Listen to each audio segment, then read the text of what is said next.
네, 장윤기 사건 부실 수사, 봐주기 정황이 꼬리에 꼬리를 물고 드러나면서 수사가 윗선으로 확대되고 있습니다.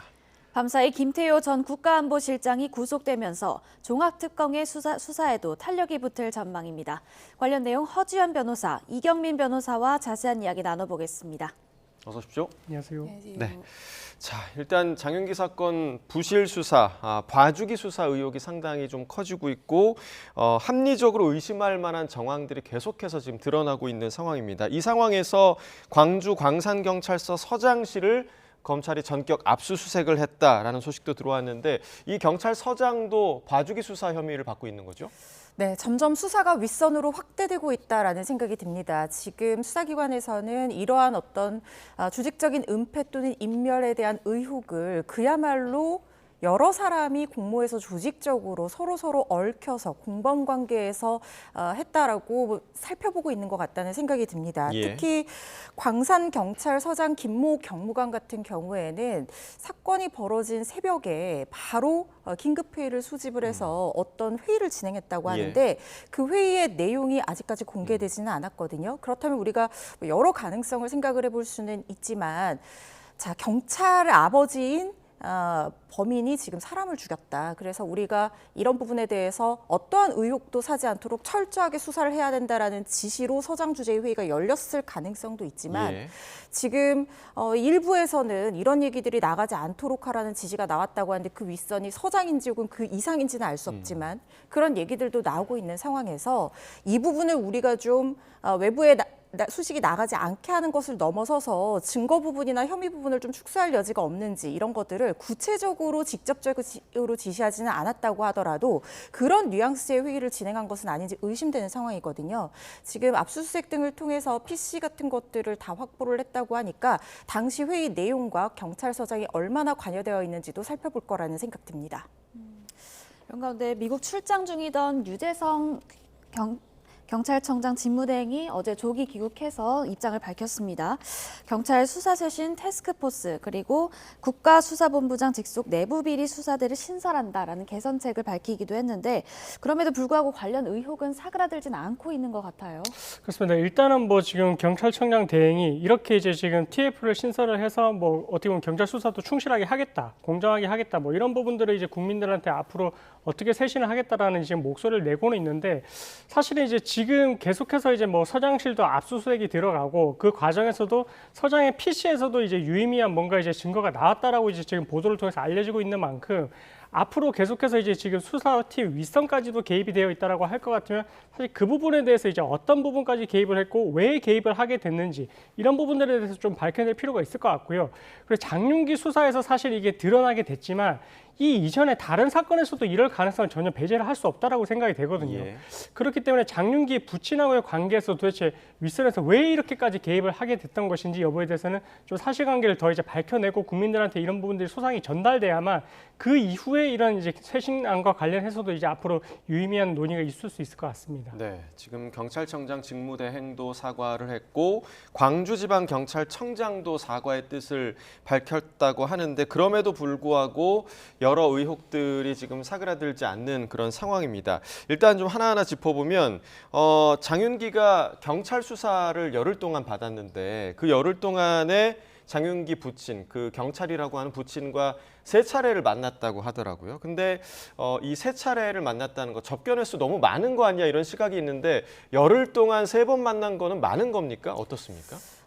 굉장히 이례적이라고 사실은 보이지는 않습니다. 그런데 저는 접견 횟수보다 그 시점과 내용에 더 주목을 해야 되는 부분이 있다는 생각이 듭니다. 원칙적으로 수사기간이 길지가 않도록 그러니까 열흘 정도로 이렇게 법에 규정이 되어 있기 때문에 그 기간 동안 각종 조사를 하고 뭐 여러 가지 뭐 확인을 하는 절차들이 필요하므로 하루에 한 번 이 가족의 면회를 할 수 있도록 되어 있지만 이게 사실적으로는 제한되는 경우들이 많습니다.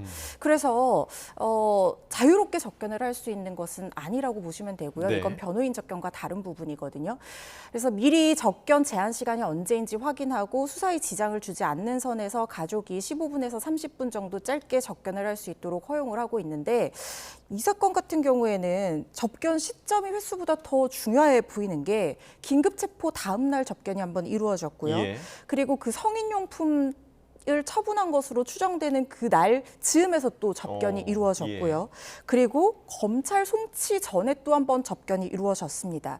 통상적으로 체포 직후 같은 경우에는 수사할 내용도 많고 이렇기 때문에 접견이 제한되는 경우가 많은데 긴급 체포 다음 날에 바로 접견이 이루어졌다는 것도 앞으로의 어떤 사건 방향에 대해서 전문가인 아버지와 얘기할 수 있는 기회가 됐지 않았을까 이런 생각이 들고요. 무엇보다도 중요한 것은 이 성인용품 처분한 것으로 추정되는 날 근처에 접견을 했다라고 하는 것은 장윤기가 집에 이런 것들이 있으니까 아버지 처분해 주세요라고 얘기했을 가능성도 배제를 할 수가 없는 부분이거든요.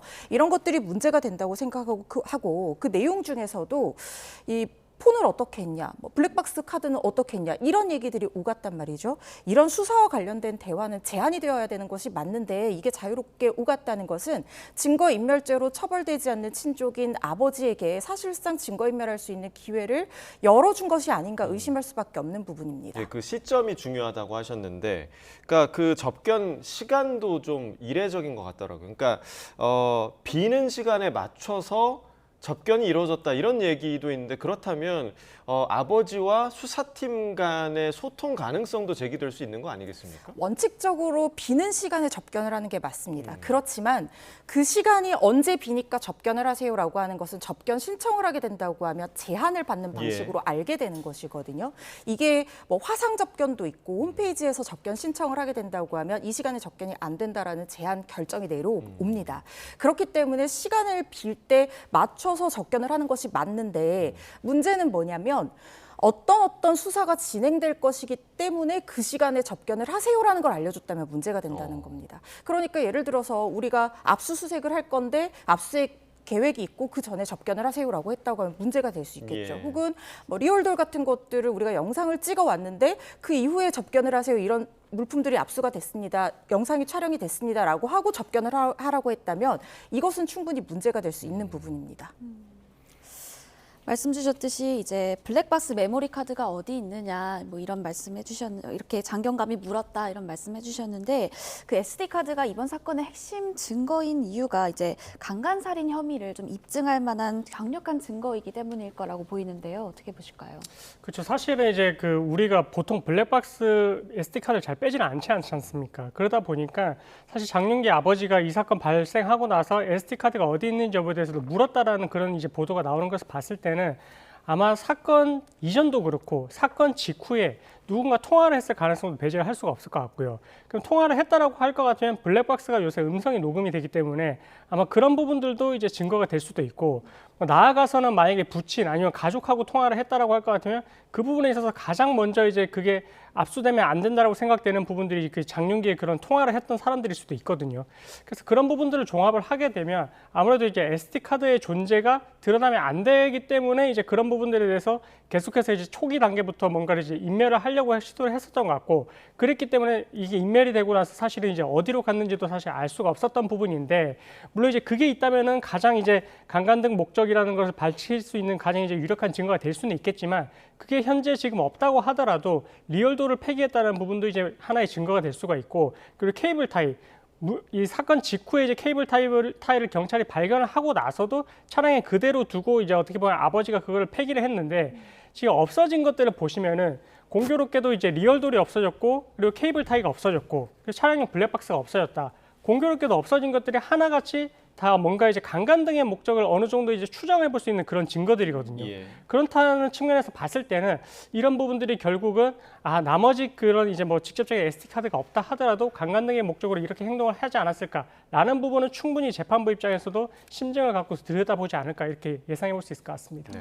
자, 그리고 이제 수사 과정에서 애초에 경찰의 초기 수사부터가 너무 부실했던 거 아니냐라는 비판도 상당히 많이 나오고 있는데 실제로 정성호 법무부 장관도 보안 수사, 검찰의 보안 수사를 통해서 11개 항목 이상이 새로 밝혀지게 됐다 이렇게 이야기를 하기도 했거든요. 경찰이 뭐 통화 내역이라던가 아니면 금융계좌 내역 조회. 이 조회를 할 때 사실 기간을 설정할 수 있지 않겠습니까? 근데 이 기간이 너무 짧았다라는 비판도 있었는데 이 부분 좀 어떻게 보시나요? 일단은 통신 기록 같은 경우에는 보통 이제 기본적으로 이런 강력 사건이 터졌을 때 가장 먼저 하는 게 통신 기록을 이렇게 확보를 하는 거거든요. 예. 그래서 1년치 정도로 보통 확보를 하는데 사실 이 부분도 이제 경찰이 놓쳤다라는 부분이 사실 조금 이례적이라고 생각이 되는데 예. 왜 그러냐면 통화 기록을 통해서 범행을 왜 이렇게 저지르게 됐는지 범행 동기를 입증을 할 수가 있고 그럼 이 사건이 이제 강간 등의 목적이 만약에 입증이 됐다라고 할 것 같으면 이 법정 최저형의 하한이 달라지거든요. 예. 그래서 그런 부분들이 있어서 이제 중요했던 부분이고 그리고 공범의 유무 통화를 많이 했던 그 사람이 있다라고 할 것 같으면 아무래도 이제 공범일 가능성이 크기 때문에 그래서 이제 통신 사실을 조회를 해봤어야 된다는 그런 이제 어떻게 보면 이제 가장 먼저 이제 시작을 했어야 되는 부분이라고 말씀드릴 수 있을 것 같고 그리고 3년치 금융 계좌 거래 내역 같은 경우에는 사실 리얼도를 한 번만 이 구매를 하지는 않았다라고 하거든요. 그래서 이제 여러 번 구매를 했다라고 할 것 같으면 그런 부분들 다 하나의 어떻게 보면 성적으로 이제 뭔가 이제 그런 인식이 왜곡돼 있다라는 부분을 알 수 있는 측면이기 때문에 그래서 이런 여러 이제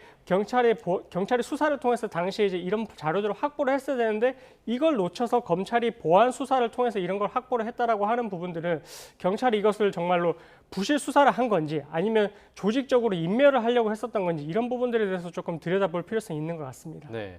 자, 이제 관련 이야기를 나누는 중에 관련된 속보가 하나 들어와서 좀 전해드리겠습니다. 경찰청 특별수사팀에서 광주경찰청 청장실 등을 압수수색을 했다라는 소식이 들어왔고요. 오늘 오전 6시부터 증거인멸 등의 혐의로 압수수색을 진행을 했다. 그리고 사건 수사지휘 책임자 사무실 등 7곳을 압수수색을 했고 광주경찰청 청장실과 광산경찰서 서장실 등이 포함이 됐다라는 소식이 들어왔습니다. 자, 오늘 오전부터 또 압수수색이 이루어졌다고 하는데 이 모든 그런 수색의 목적 자체가 봐주기 수사 의혹을 좀 규명하려는 그런 수색으로 보이죠? 지금 상당히 놀라운 것이 광주경찰청 청장실까지 증거인멸 혐의로 압수수색 대상에 예. 실제로 포함이 됐고 이 압수수색이 단행됐다는 것이 상당히 놀랍습니다. 네. 그렇다고 하면 지금 이 사건이 단순히 수사팀장이 개인적인 친분 등을 이유로 그 수사팀원도 개인적인 친분이 굉장히 깊은 사람이 있었다고 하잖아요. 광주 광산경찰서 수사팀 선에서 부실 수사, 그러니까 무능 또는 유착으로 이게 혐의 적용이 제대로 안 됐다는 것이 아니라 더 윗선, 지금 광주경찰청 청장까지 이 사건의 조직적인 은폐나 축소에 관여가 돼 있을 가능성을 시사하는 바라는 생각이 들거든요. 사실 지금까지는 그 윗선이 누구냐라고 얘기했을 때 왜냐하면 광산경찰서장이 그 지금 서장실이 압수수색이 됐었기 때문에 서장 정도가 아니겠느냐라는 생각도 있었는데 지금 그보다 더 윗선까지 가는 거잖아요. 그렇습니다. 광주경찰청장이라고 하면 그야말로 핵심 고위급 간부인데 이 청장실까지도 이걸 애초부터 사건을 보고받고 알고 있었고 아직까지 예측의 단계입니다만 광주경찰청장 또는 그 광주경찰청에 재직하는 고위 간부의 지시로 광주경찰서장이 긴급회의까지 소집을 해서 이런 부분에 대해서 우리가 드러내지 않도록 외부에 드러나지 예. 않고 혐의를 축소할 수 있도록 하자는 취지의 어떤 내용들을 모의를 했다라고 하면 이 부분은 증거인멸의 공범, 최소한 방조 교사 혐의로도 처벌받을 수 있는 사안이기 때문에 윗선이 어디까지 연결이 되어 있는지가 앞으로의 핵심 쟁점이 될 것 같다는 생각 듭니다. 그 수사팀 내부에선 또 애초에 이제 강간살인 혐의를 적용해야 한다라는 의견이 나왔었는데 구속돼 있는 수사팀장이 반대했다는 얘기가 있었습니다. 그래서 형량 줄여주기 아니냐라는 의혹이 불거질 수밖에 없는데 어떻게 보실까요? 모르겠습니다. 경찰이 처음부터 이제 뭐 직접적인 살인에만 한정해서 이렇게 이제 수사를 했고 그래서 그런 부분들이 이제 뭐 강간 등의 목적을 밝히기에는 좀 부족했다라고 봐서 수사팀장이 뭐 이제 그런 부분 혐의를 적용하는 거 어렵겠다라고 했으면 모르겠지만 그게 아니라 진짜 이제 뭔가 리얼도부터 해서 케이블 타위를 폐기를 할 수 있도록 그렇게 하는 부분들에 개입을 했다라고 할 것 같으면 결과적으로는 이게 강간 등의 목적이 적용이 되면 뭐 장윤기 부친한테 장윤기 아들 장윤기가 이제 이런 부분들이 이제 최소형이 무기징역이 될 수 있으니까 이런 부분들을 좀 피하셔야 될 것 같아요라고도 어느 정도 이제 서로 인식이 있었던 게 아닌가라고도 조심스럽게 추측이 될 수 있는 부분인 것 같거든요. 그렇기 때문에 사실 이제 케이블 타일에 대해서 어떻게 보면 그런 부분들을 이제 수사팀장이 발견을 하고 나서도 차량을 그대로 뒀다라고 하는 부분들에 비춰봤을 때는 애초에 이제 이런 강간 등 살인 혐의를 적용할 그런 이제 목적이 없었고 그냥 단순 살인죄로만 적용을 시켜가지고 어쨌든 나중에 이제 뭐 재판을 갔을 때 최종 선고되는 형량에서 유기징역을 선고를 받고 혹시나 조금 감형까지도 노려보는 그런 쪽으로 이제 좀 계획을 하고 진행을 했던 게 아닌가 뭐 그런 부분들도 의심이 되는 부분이라서 지금 윗선부터 시작해서 이제 어느 정도까지 개입을 했고 이렇게 하게 된 이유에 대해서 지금 밝히고 있는 만큼 수사팀장이 이렇게 이제 제명을 뭉갠 부분, 강간 등의 살인을 제외를 하고 단순 살인으로 송치를 한 부분에 있어서도 적극적으로 규명이 좀 필요할 것 같습니다. 자, 지금 그 계속해서 저희가 속보를 그 자막으로 좀 보여드리고 있는데 경찰청 특별수사팀에서 지금 광주경찰청 청장실 등을 압수수색을 했다라는 소식까지 지금 계속해서 들어온 상황입니다. 사실 광산경찰서장실에 대한 압수수색의 주체는 검찰이었습니다. 근데 지금 속보로 들어오는 거는 경찰청의 특별수사팀이 광주경찰청 청장실을 압수수색을 했다라는 거거든요. 검찰의 수사 그리고 경찰청 특별수사팀의 수사 어떻게 좀 결이 다르다고 봐야 되는 겁니까? 사실 이 사건은 경찰의 어떤 조직적인 축소 은폐에 지금 무게가 실리고는 예, 예. 있지만 설령 그게 아니라고 하더라도 부실 수사 자체가 경찰의 무능을 얘기하는 부분입니다. 그렇기 때문에 지금 경찰 쪽에서는 그 어떤 경우라도 무능 또는 유착 이 둘 중에 하나밖에 남지 않은 선택지가 남지 않은 상황이거든요. 예. 그러다 보니까 특히 지금 한창 보안수사권 폐지가 정치권에서 논의가 굉장히 급물살을 네. 타면서 되고 있는 시점에서 보안수사로 밝혀지는 11개의 항목에서 굉장히 중요한 내용들이 더 추가로 확보가 됐고 그게 무능이 아니라 설령 조직적인 은폐 시도에 따른 결과라고 한다면 경찰로서는 이건 돌이킬 수 없는 뼈아픈 흑역사가 될 수밖에 없거든요. 그렇기 때문에 지금 경찰, 검찰이 양 조직에 어떻게 보면 좀 명운을 걸고 이 사건을 수사하고 있는 상황이 아닌가라는 개인적인 생각도 해봅니다. 그런데 이거는 제 생각에는요, 조직의 어떤 명운이라든가 명예를 회복하는 것이 우선적인 목적이 돼야 되는 게 아니라 실체적인 진실관계를 파악하고 이것을 조직적으로 은폐한 사람이 있다면 그들에 대해서 엄단을 하고 피해자의 눈물을 닦아줄 수 있는 올바른 수사 방향으로 전개가 돼야지 조직 간의 수사 경쟁으로 비화해서는 안 된다는 것이 저희 생각입니다. 게다가 피해 학생 유족은 이제 딸의 유품을 경찰이 무단으로 폐기했다 이렇게 분통을 터뜨리기도 했는데 좀 이런 일이 있을 수가 있는 건지 의문이 들긴 하는데요. 그렇죠. 이제 이 사건 이제 유품 중에 이제 어떤 부분이 폐기가 됐냐면 그 피해 학생의 당시 그 신고 있던 신발 같은 경우에는 이제 응급실에서 치료를 하는 과정에서 잠시 벗겼다라고 하는데, 근데 그렇다라고 하면은 경찰이 이제 그 신발까지도 어떻게 보면은 이 수거를 한 이후에 이게 만약에 증거랑 관련이 없다라고 생각이 되면 유족에게 인계를 해야 되는 부분이거든요. 하나의 유품이 될 수 있는 부분이고 또 추가로 이제 당시에 이제 입고 있던 옷가지 중에 일부도 당시 수습을 해서 이제 전달을 했어야 되는데 사실 경찰이 이 부분도 확보를 하지 않았다라고 합니다. 확보를 하지 않았고 전달도 당연히 확보를 하지 않았기 때문에 전달을 못한 상황인데. 사실은 이게 뭐 조심스럽지만 이 경찰 수사 단계에서 강간 등의 목적을 입증할 수 있는 이런 증거들조차도 확보를 하지 않았는데 과연 피해자의 유품에 대해서까지 이렇게 주의를 기울일 수 있었을까 이런 생각도 드는 부분이고 어쨌든 총체적으로 당시에 이 사건 수사 초기 단계부터 수사 초기가 정말 중요한 게 당시에 이제 골든타임이라고 해서 입증할 수 있는, 확보를 할 수 있는 그런 증거들이 너무나 많은 부분인데 그런 부분들을 너무나 이제 어떻게 보면 부실 수사를 통해서 이렇게 놓쳤고 그래서 그런 부분들이 이제 피해자 유품도 어떻게 보면 수습을 해서 전달하는 그 과정에까지도 좀 영향력이 미치지 않았나 좀 이렇게 생각이 되는 대목입니다. 네, 조금 전에 이제 허 변호사께서 언급을 해주셨지만 지금 사실 정치권에서 특히나 이제 여권에서 보안수사권 폐지 관련해서 속도전에 그런 나서는 상황이었는데 이 사안이 이 장윤기 사건이 지금 보안수사권 폐지 관련 논의에 좀 어떤 영향을 끼칠 거라고 예상을 하십니까? 사실 제가 이제 형사 전문 변호사로서 형사 사건 전망을 많이 하는데 예. 사실 이제 보안 수사가 내려가는 경우가 보안 수사를 진행하는 경우, 그다음에 보안 수사를 요구하는 경우가 정말 많습니다. 정말 많다는 이유는 경찰에서 이렇게 1차적으로 정리를 해서 이제 검찰에 사건을 올린 경우에도 검찰에서 사건이 뒤집어지는 경우도 있고 예. 아니면 뭔가 보완이 필요해서 이제 경찰이 이제 그렇게 맡기는 경우가 있는데 사실 이제 이렇게 지금 어떻게 보면 우리가 보안 수사권을 폐지를 한다라고 했을 때 가장 먼저 이제 생각되는 게 나중에 이런 부분들이 혹시 경찰이 잘못 수사를 해서 아니 미진한 수사를 통해 가지고 국민들의 피해를 보면 어떡하지라는 그런 이제 어떻게 보면 그런 의혹이 있었는데 예, 이런 사건이 어떻게 보면은 전형적으로 이제 그런 부분들을 드러냈다라고 보여지는 부분이거든요. 그래서 더 나아가서 혹시나 조심스럽지만 경찰 조직이 이렇게 이제 보안 수사권이 지금 폐지된 상태에서 유일하게 수사권을 갖고 있는데 그 상태에서 만약에 이 조직이 어느 누군가의 일탈 아니면 조직의 일탈로 인해 가지고 제대로 된 수사가 진행이 되지 않았다라고 가정을 했을 경우에 그걸 바로 잡을 수 있는 방법이 과연 있을 수 있을까? 뭐 이런 부분들도 계속해서 이제 좀 문제가 있는 부분이라서 보안 수사권을 폐지를 하겠다라는 그런 정치권의 입장을 알겠지만 어느 정도 이런 부분들에 대해서 국민들의 여론의 그런 이제 입장도 좀 수렴을 하시고 조금 더 논의를 통해서 이제 조금 신중하게 좀 접근을 하셔야 되지 않을까 이렇게 좀 생각하고 있습니다. 네, 내란 종합특검 관련 소식으로 이야기로 이어가 보겠습니다.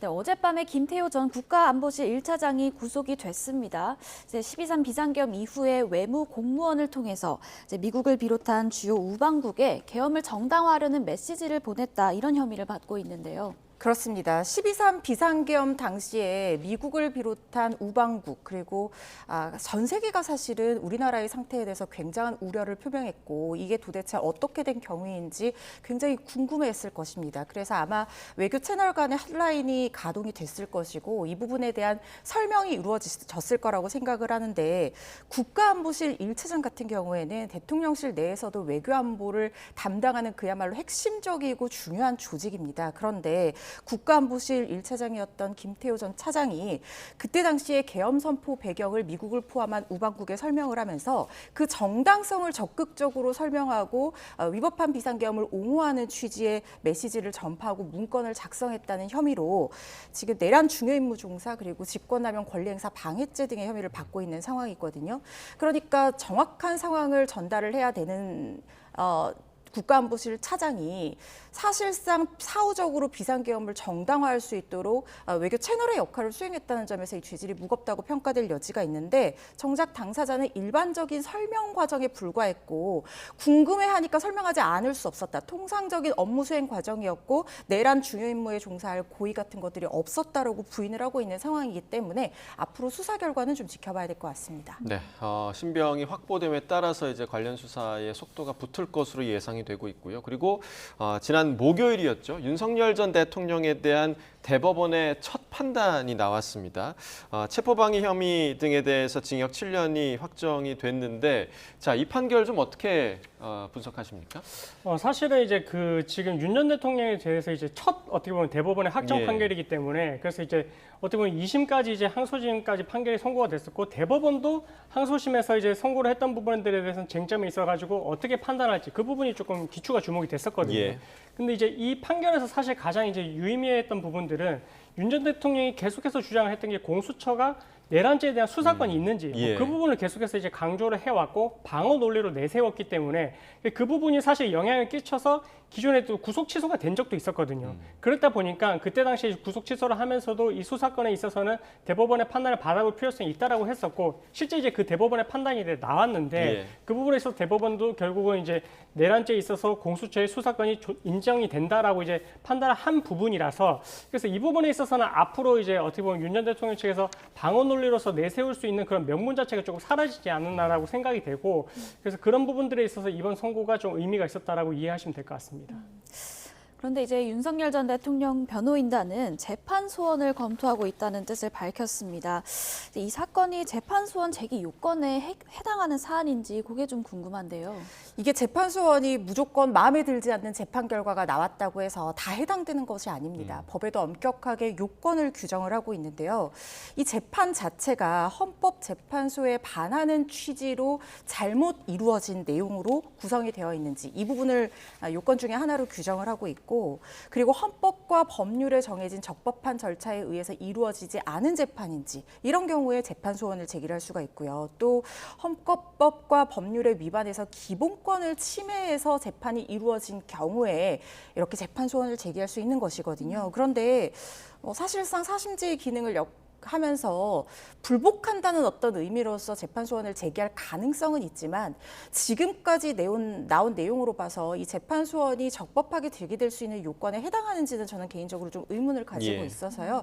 이 부분은 받아들여지지 않을 가능성이 높다는 생각을 하고 있습니다. 네, 윤 전 대통령 측의 권리는 있지만 제기할 권리는 있지만 이게 해당되는지부터 판단되는 그런 과정을 거쳐야 할 것으로 보이고 그 같은 날에 그 공수처의 대통령 관저 진입을 막은 혐의를 받는 경호처 간부들의 1심 선고도 있었습니다. 지금 박종준 전 경호처장이 징역 4년, 그리고 김성훈 전 경호처 차장이 징역 5년 실형을 선고받았는데 지금 경호처 차장이 오히려 더 형량이 높았어요. 제 기억에는 아마 끝까지 윤 전 대통령 곁을 지켰던 사람이 바로 이 김성훈 경호처 전 차장이었는데 그 이유 때문일까요? 어떻게 좀 보십니까? 맞습니다. 지금 말씀 주신 부분들이 이제 조금 크긴 한데 당시에 이제 박종준 전 처장이 원래는 이제 1차 이제 위법 그 공무집행 방해를 했을 때 그때 당시에 이제 그 이후에는 사임의 의사를 표시를 그렇죠. 했었거든요. 예. 그러고 나서 이 김성훈 전 차장이 사실 이제 이후 그때부터 이제 조금 더 이제 강경하게 조금 대응을 하는 그런 뉘앙스로 나갔었고 그렇기 때문에 1차 그다음에 2차 이렇게 이제 막았었던 부분들이 결국은 이제 추가적인 범죄 행위가 이제 엮이면서 이제 재질이 안 좋다라고 봤던 것이라고 보면 될 것 같고 여기에 더 나아가서 사실 이제 김성훈 전 차장 같은 경우에는 이제 그 군 장성들의 그 비화폰 통신 서버 기록도 이제 삭제를 했던 부분들이 예. 있다 보니까 그래서 그런 부분들이 이제 종합적으로 이렇게 형량을 밝혔을 때는 이 박종준 전 처장보다는 조금 더 이제 높게 나온 징역 5년이 선고됐다라고 이해를 하시면 될 것 같습니다. 아무래도 체포 방해 혐의에 대한 대법원 유죄 확정 판결이 나오면서 당시 체포 방해에 동참했던 45명 국민의힘 의원들에 대한 수사에도 좀 관심이 쏠리고 있는데요. 그렇습니다. 그때 당시 체포영장이 집행이 될 때 국민의힘 의원들이 스크럼을 짜고 예. 관자 앞에서 버티면서 실질적인 체포에 대한 방해가 이루어졌다고 지금 특검에서는 보고 있는 것 같습니다. 그래서 단순히 참여한 역할을 넘어서서 주도적인 역할을 했던 나경원 의원, 김기현 의원 등 이 4명을 지금 입건을 해서 조사를 하고 있는 상황이거든요. 그런데 이게 위력으로 어떤 적법한 공무집행 방해 행위를 방해했다고 하면 당연히 죄가 성립하는 부분인데 지금 윤 전 대통령의 체포방해 대법원 선고에서 공수처의 적법한 공무집행이었다는 것이 이미 대법원의 상고기각으로 확정이 된 만큼 이 스크럼을 짜는 행위는 위력의 행사로 충분히 볼 여지가 있기 때문에 정치적인 표현이다, 의사표현 단계였다, 그리고 물리적 충돌을 방지하기 위함이었다라는 이 특수공무집행 방해의 고의를 지금 의원들이 부인하고 있음에도 불구하고 죄가 성립될 가능성은 높아 보인다는 생각 듭니다. 예, 일단 대법원에서 공수처의 수사권을 인정한 판결이 나왔기 때문에 지금 이와 관련한 다른 재판에서도 큰 영향을 미칠 것이다라는 예상이 들고요. 마지막으로 지금 대통령은 윤 전 대통령은 대법원의 첫 판결을 받았고 다음 주에 김건희 씨에 대한 대법원의 첫 판결이 나옵니다. 도이치모터스 주가 조작 그리고 통일교 청탁 의혹 등에 연루된 판결일 텐데 어떻게 좀 예상을 하십니까?